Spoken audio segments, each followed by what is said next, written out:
Welcome to Easy Driver, the most reliable source of automotive information on YouTube. Please like, share, comment and subscribe. Welcome back to part 2 of our video. In this section, we're taking a closer look at how Honda and GM plan to deploy Level 4 robotaxis across Japan, including the rollout process, challenges, and what riders can expect. Imagine stepping into a taxi in Tokyo with no driver in the front seat. The car glides through traffic, follows every rule, and drops you at your destination while you relax. That is the promise of Level 4 self-driving, and it is exactly what Honda and GM, through Cruise, want to bring to Japan in 2026. Level 4 means the car can drive itself in certain areas without a human behind the wheel. For busy cities like Tokyo and Osaka, with rising labor costs and an aging population, that is more than a tech demo. It is a possible answer to real transport gaps. Honda, GM, and Cruise plan to roll out purpose-built robotaxis in Japan, starting with dense city zones and tourist areas. For everyday riders, this could change how people move, work, and travel across Japan in the late 2020s. What Level 4 Honda and GM robotaxis are and why they matter for Japan. Level 4 robotaxis are not just regular cars with a fancy cruise control button. They are built to handle the full job of driving inside a set area, such as parts of central Tokyo, with no driver on board. For many people in Japan, that could mean on-demand transport, even when no human taxi is available. Japan faces a sharp mix of transport issues. Taxi drivers are aging and fewer young people want the job. In small towns, bus lines are shrinking.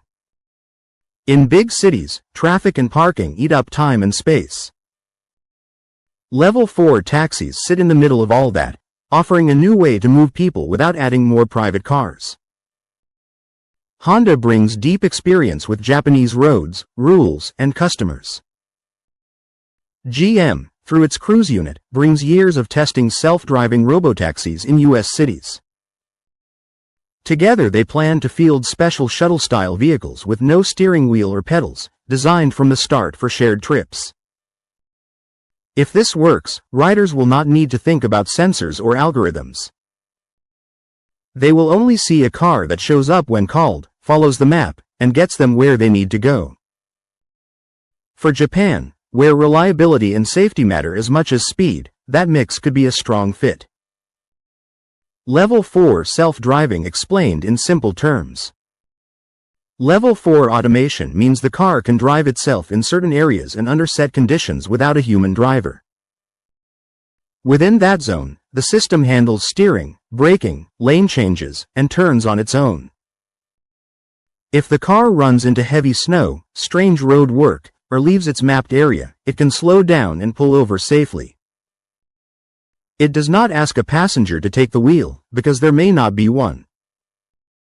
Most readers already know Level 2 features like lane keeping, adaptive cruise control, or automatic braking. Those help the driver, but the human still has to watch the road and stay ready. Level 4 flips that. The system drives, and the human becomes a passenger. How Honda and GM are combining tech, cars, and software. GM, through Cruise, has spent years running self-driving test fleets in U.S. cities such as San Francisco. Cruise brings sensor layouts, mapping tools, and software that can plan routes, read traffic lights, and react to other road users. Honda adds what Cruise needs to succeed in Japan. That includes vehicle design and production tailored for Japanese streets, knowledge of Japanese safety standards and rules, and local service, customer support, and brand trust. The companies plan to use a purpose-built shuttle, similar in spirit to the Cruise origin. These are boxy, cabin-focused vehicles with sliding doors, open floors, and no front seat driver position. Every seat is for riders. By combining U.S. robotaxi experience with Honda's local strength, the partnership can skip years of trial and error.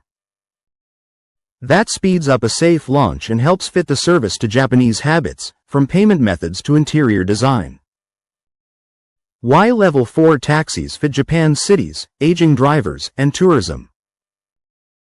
Japan is one of the oldest societies in the world. Many people in their 70s and 80s still need to get to shops, clinics, and train stations but may not want to drive. In rural areas, local bus routes shut down when they are no longer profitable. That leaves older residents stuck. In big cities, the problem looks different but links to the same core issue. Taxis can be hard to find late at night or in heavy rain. Driver shortages are already a concern. Tourism is also rebounding, and visitors expect simple app-based rides at any hour. Level 4 robotaxis can run 24 hours a day, with breaks only for charging and cleaning. They can cover short gaps, such as the distance from a train station to a quiet neighborhood, or move visitors between hotels and busy districts like Shibuya or Dotonbori. For an older rider, a robotaxi that arrives on time, offers easy step-in access, and feels safe can be a lifeline.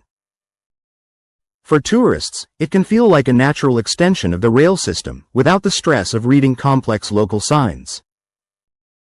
How Honda and GM Level 4 taxi deployment in Japan will work in 2026. Turning this from plan to daily service in 2026 takes more than clever software.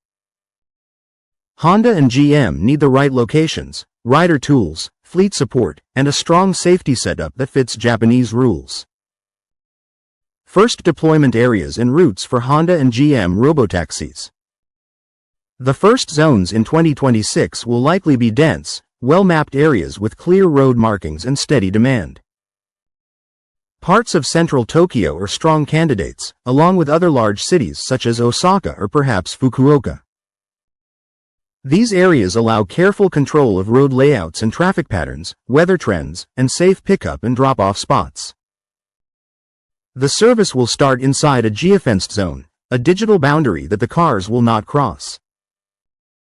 At first, Honda and GM may limit hours to times with lighter risk, such as daytime and early evening, then add late-night trips once data supports it.